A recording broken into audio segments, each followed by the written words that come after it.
Salut, tu veux vendre un bien à Luxembourg? Alors écoute bien, parce que ce qui va vraiment déterminer combien tu vas gagner entre l'achat et la vente, ce n'est pas la surface ou l'étage de ton bien, c'est son statut fiscal.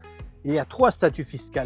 Premièrement, il y a la résidence principale. Soit tu y vis encore ou tu l'as quitté il y a moins d'un an, après 5 ans d'occupation et tu n'as pas d'autre logement à disposition, c'est net d'impôts, exonération totale. Donc là, c'est le meilleur cas. Deuxièmement, c'est une résidence secondaire. Alors il s'est passé moins de 5 ans entre l'achat et la vente, le fisc va te taxer comme un revenu normal. Et donc là, ça peut monter jusqu'à 42% quasi. Ou alors, il y a la deuxième option, tu l'as gardé plus de 5 ans, tu passes au demi-taux global et ça peut aller jusqu'à 21%. Alors il y avait le super taux qui était à 10,5%, mais maintenant c'est terminé depuis le 30 juin 2025. Troisièmement et finalement, tu as un bien locatif.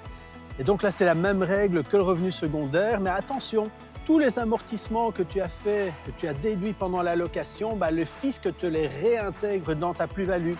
Et là attention, l'addition ça peut grimper à 5 chiffres faciles. Et tu sais ce qui arrive tout le temps?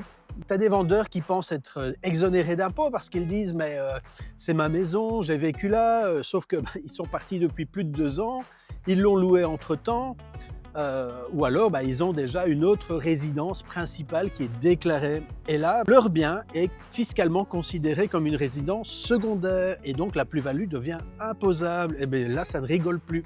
Et donc là, c'est pas une petite amende que tu vas avoir, mais c'est des milliers, voire des dizaines de milliers d'euros en plus à payer au fisc.